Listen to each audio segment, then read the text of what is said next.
Eh bien, bonjour à tous et bienvenue dans cette nouvelle vidéo. Alors, comme je vous l'avais dit dans la vidéo sur les erreurs qui avaient ralenti ma progression, j'allais faire prochainement une vidéo pour vous expliquer un peu ce qui, au contraire, à mon sens, a aidé ma progression. Voilà. C'est cette vidéo, donc j'ai fait une petite liste.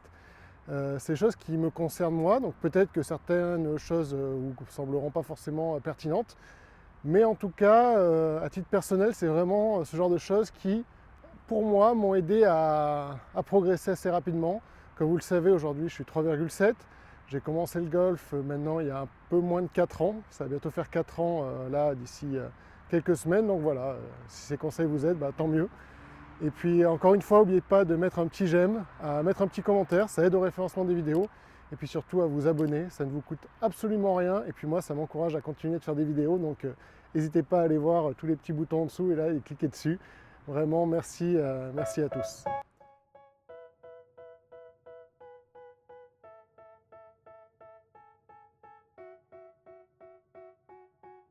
They tell me that I'm never gonna make it. They want me to do something that can make sense. They hate when I keep dreaming I'll be famous, but I don't give a fuck, I'ma keep chasing. They tell me that I'm never gonna make it. They want me to do something that can make sense. They hate when I keep dreaming I'll be famous, but I don't give a fuck, I'ma keep chasing.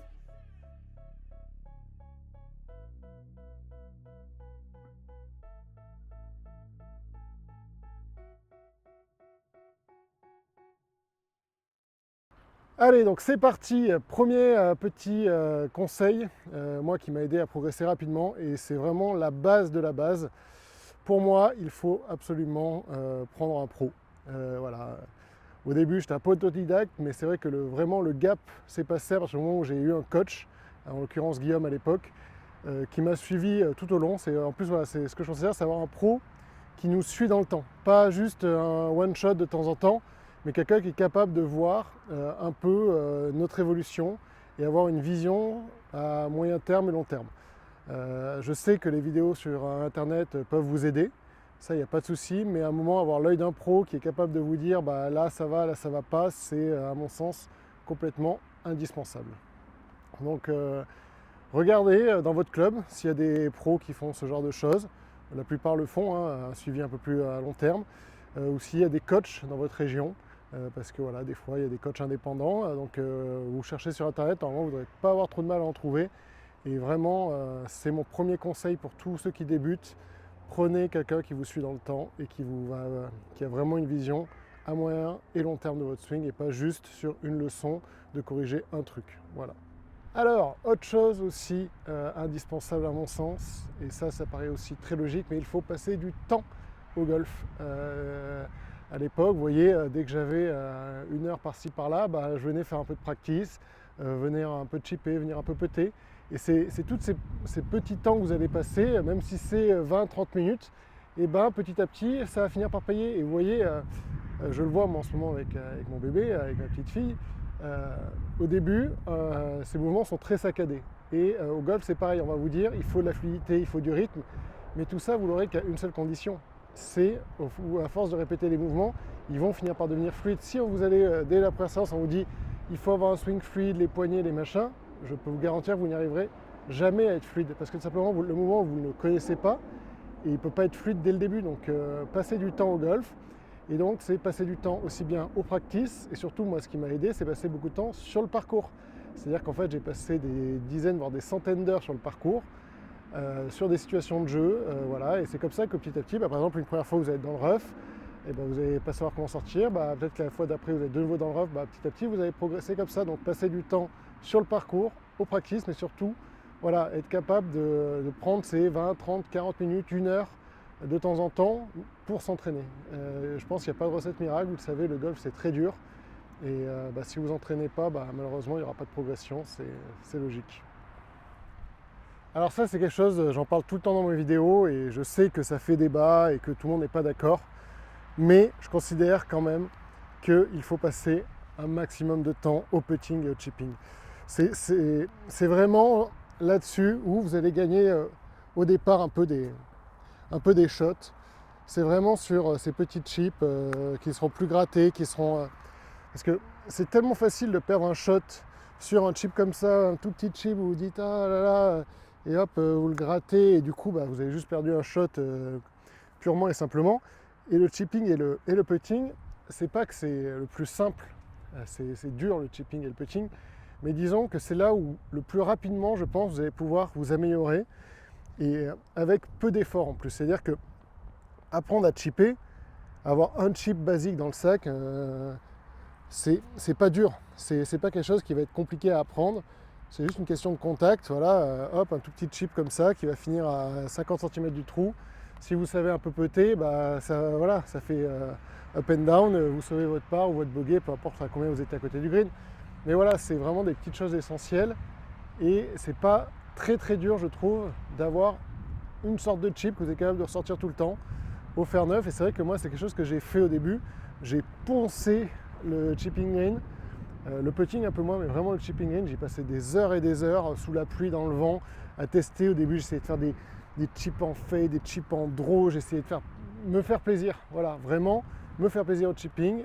Et voilà, et aujourd'hui, j'ai un chipping que je considère être très correct et me permet de sauver beaucoup de parties, beaucoup de coups et d'avoir probablement l'index que j'ai aujourd'hui. Alors, quelque chose d'essentiel aussi qui m'a vraiment aidé au début, bah, c'est simplement que pour moi, le golf, c'était un plaisir.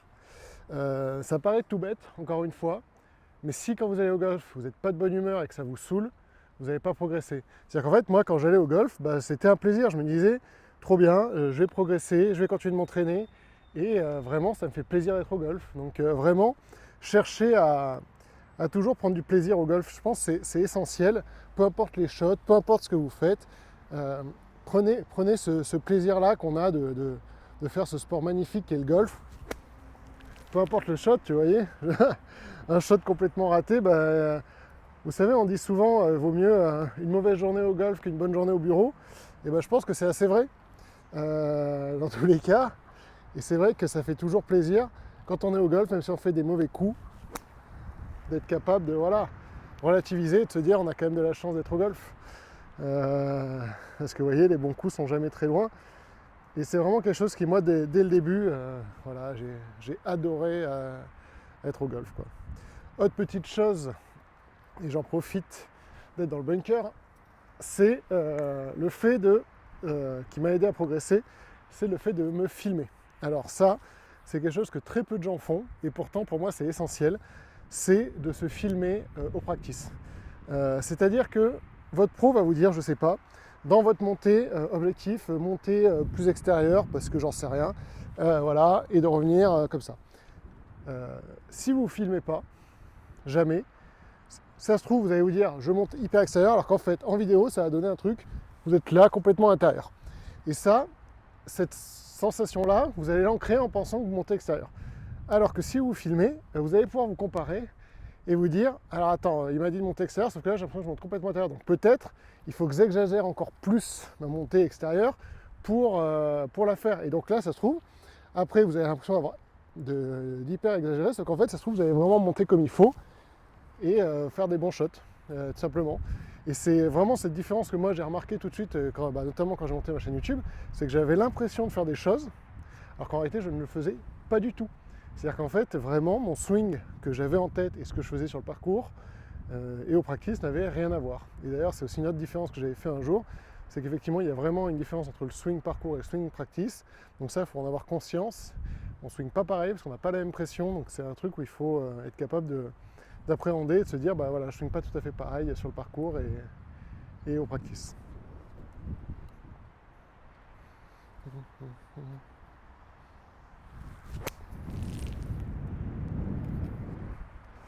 Alors, autre petite chose qui, à mon sens, m'a aidé dans la progression, c'est un truc un peu étrange, mais qui pour moi a du sens, c'est de m'être intéressé à l'histoire du golf. C'est-à-dire que vraiment, j'ai passé des heures et des heures sur YouTube à regarder un peu des grands moments de golf, l'histoire, voilà, des documentaires, des grandes finales, genre Master, Tiger à Pebble Beach avec la partie parfaite.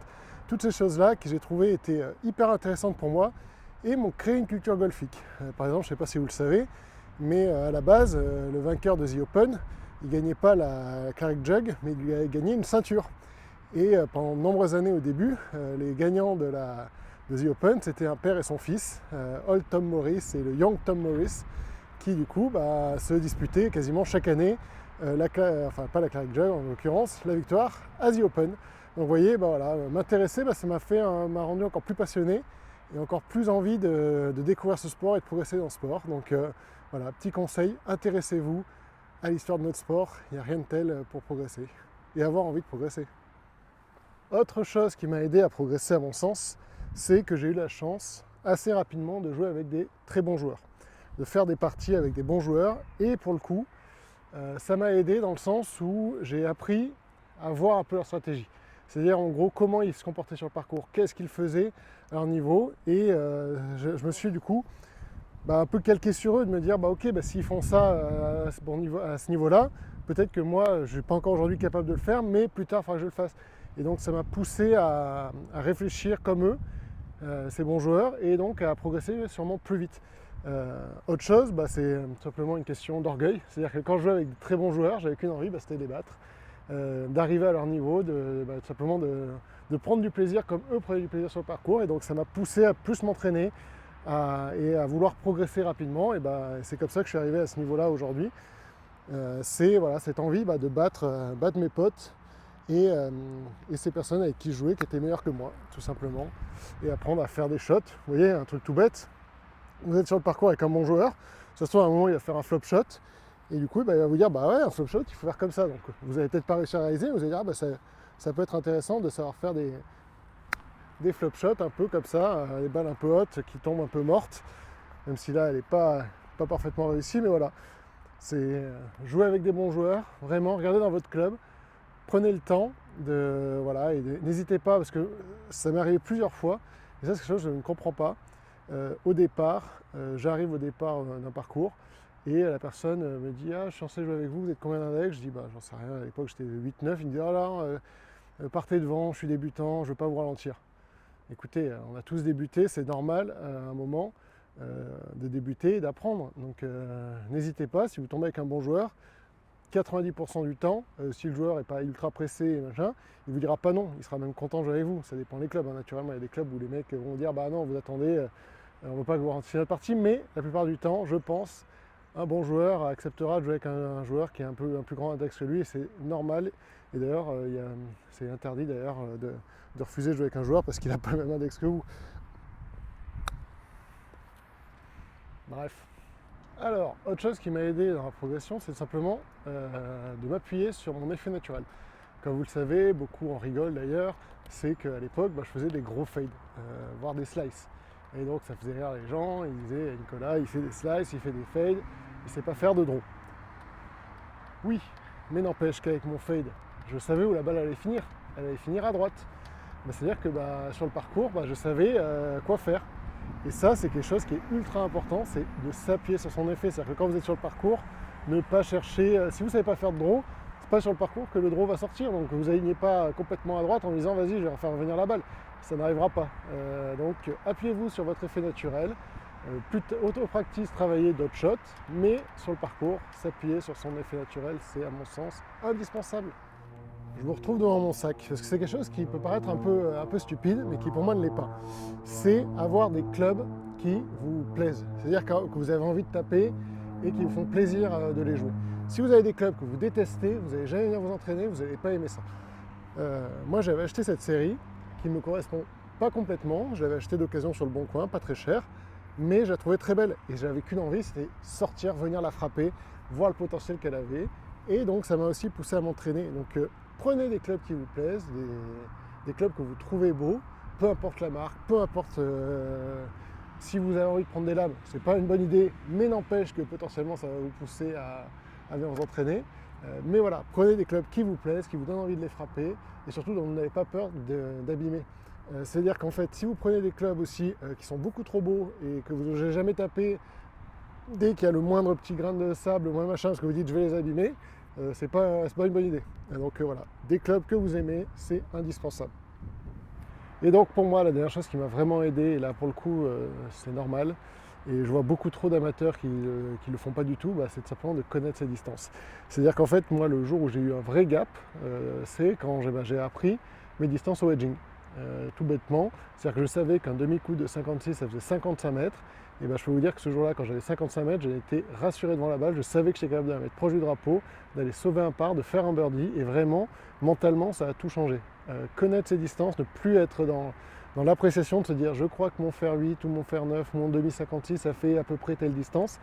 C'est injouable. C'est-à-dire qu'en fait, vous n'allez pas être capable de vous dire d'être décisif et surtout, toutes ces pensées parasites de est-ce que c'est le bon club, est-ce que machin, ça va vous faire rater votre shot. Donc, connaître ses distances, voilà, peut-être passer sur un Trackman ou j'en sais rien, ou un Top Tracer. En tout cas, voilà, faire un étalonnage ou sur un practice tout simplement. Vous mettez, par exemple sur les coups de wedge, sur un practice, si vous avez un practice en herbe avec un green un peu au loin, vous travaillez différentes distances avec votre Bushnell ou votre montre. Et une fois que vous les avez dans le sac, vous savez que vous les avez, sur le parcours vous serez beaucoup plus détendu. Bref, en tout cas les amis, j'espère que cette vidéo vous a plu.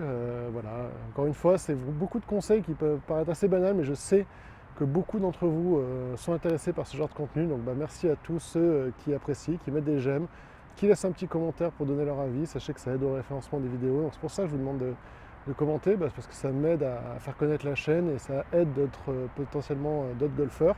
Et puis encore une fois, n'hésitez pas à vous abonner, ça ne coûte absolument rien, c'est complètement gratuit.